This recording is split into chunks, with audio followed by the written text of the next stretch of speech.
Good morning, everyone. Today is day 4 of Let's Talk. Today, we're going to be talking about a topic that my wife and I just spent like 4 hours talking about, which is parenting. So, for those of you who maybe you didn't watch the first couple videos, I actually have a 7-year-old son, and my wife and we homeschool him. And today, we're just going to talk about parenting because my son is literally like a firecracker. That kid is really smart, but he also wants to question authority all the time. Now, for him, he loves to have fun. He loves to run around the house and just do crazy stuff. And then he also wants to know the inner workings of everything and why did you tell me to do this and how does it all fit together and how does it all work. And that's why I just want to talk about parenting. I think because my wife and we were having this discussion last night. When it comes to parenting, you have to parent to the personality type of your child. I know for us, my son has my personality type, which is a knowledge based personality type where for me personally, I really get stuck in the details. I really enjoy the specifics. If I was going to use an example, it's basically like looking at the stars. For me, when I look up at the stars and it's dark and I can see all the stars, I don't just look around and look at all the stars and say, wow, that's a lot of stars. For me, I look for the specifics. I look for Orion's belt. I'm looking for the Big Dipper, the Little Dipper, the North Star. I'm looking for those kind of things because those are specifics to me. Now, my wife, and this is also part of my son's personality, is they look at the stars and just say, wow, that's a lot of stars. Look at this star and this star, and look at all these stars and all these stars over here. And that's just who they are. Now, that is, for that personality type, that is a superpower, and it can be a super curse. I think that goes both ways with every personality. For that personality, they're able to see all the possibilities. But at the same time, of seeing all the possibilities, they also don't they also are unable to hone in on a single possibility. They just see everything. Well, look at this. Let's go over here. Let's go over here. This is interesting. Now let's do this. And that could be the super curse of it if they're not able to focus it in. That's one thing my wife has been able to figure out really well is she is able to still see the possibilities, but she also can hone in and find the thing that helps move us forward in business or helps move her forward in her personal life. Now, for my son, he's got these two conflicting personality types because I think from his true nature, his actual nature is to want to just look at all the things and just have fun and touch the stuff and just go out and have a lot of fun and have a great time and not really focus in on anything. But his nurture, because of who I am, he has started to transform himself to be more like me. So that way he'll get more of my attention. And the reason why I wanted to talk deeper about parenting is this is my fault, partially. And the reason why I'm saying that is with him, he is looking for any way to get my attention, to get my love, even though that's not necessarily the case. For my son, I love him regardless. He doesn't have to be me for me to love him. But for a 7-year-old, he may not feel that reciprocation because maybe he's just not feeling it, and here's why. So here's a big tip for anyone who is starting a business, they have a startup, or you're working from home. My wife and we are pretty successful in our businesses right now. I mean, $20,000-$30,000 a month profit, but at the same time, we're also trying to grow and scale brands and teach. On top of all that, we're trying to teach what we know.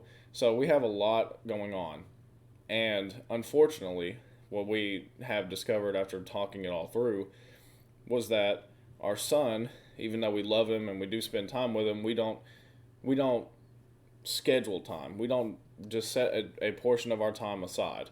So what we're going to do going forward, because we did this in the past, but since we've moved, gotten into a new house, new area, new uh, opportunities have come on board, come online, then we have kind of we haven't made him a priority. Let me just put it that way.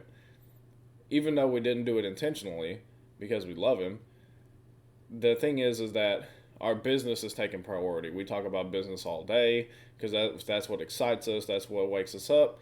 As you can see, I'm making this video even earlier. I'm making this video at 6:15 in the morning instead of 6:30. This kind of stuff excites us, and our son does too. But because he's self-sufficient, we've taught him from a young age to we've taught him how to cook, how to clean, how to take care of himself for the most part, so he could have a little bit more independence. Then for us, is we'll be like, oh, he's downstairs playing video games, or he's reading a book, or he's playing with his toys, so he's having fun. He's taken care of. But that's not the truth. You still need your parents.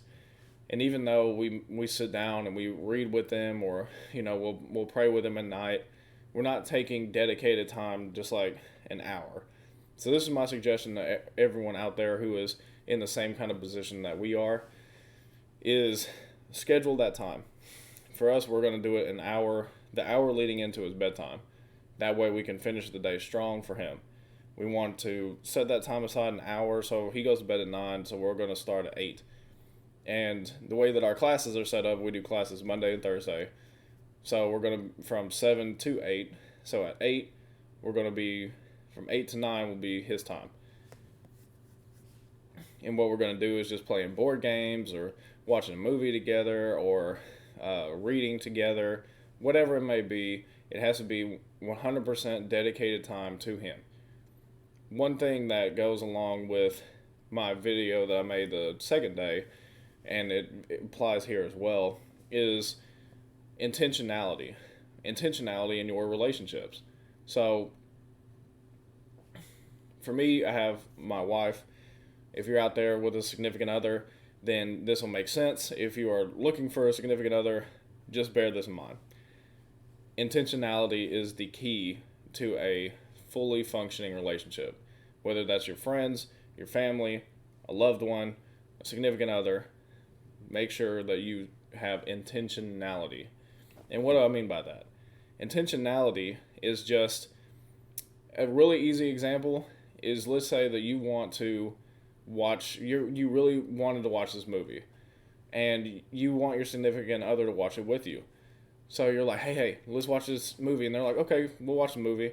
You turn the movie on, and then they're sitting right there next to you, but you look over and they're on their phone the whole time. Are they actually watching the movie, or are they not there mentally? They're not taking the time to intentionally watch a movie with you. So intentionality is just taking the time to show up 100%. That's the thing that people do with their jobs and don't realize is you show up intentionally. If you really care to try to move up in your workplace, you show up and you give it your all. That's intentionality. For your significant other, that's just being sold out on them in that moment. If you're sitting there and you're talking, it's just looking in their eyes and sitting there and understanding what they're saying and reciprocating what they're saying. When it's your child, it's about intentionally showing up and dedicating your time to hearing about some kid that they watch on YouTube, or a game that they're playing, or the sports that they're playing, or whatever is making them upset, or whatever makes them happy. It's intentionally listening to those things instead of just dismissing them. Everyone in your life and in my life need intentionality. So I'm about to wrap up this video right here at the end, but I just want to end it with that, is make sure you take that intentional time to 100% sell out on those relationships in your life, and you will see them grow and flourish. That is how my wife and I were one day away from 8 years of marriage. She's not up here. I just looked over there. But we're one day away. Tomorrow's our anniversary. One day away from 8 years of marriage. And that'll be tomorrow's video. I'll make tomorrow's video, Let's Talk Marriage. But yeah, I just want to thank you guys again for watching. If you haven't, please go watch the other ones. Leave a like. Drop me a comment. And I will see you guys tomorrow. We will be talking about marriage. Peace.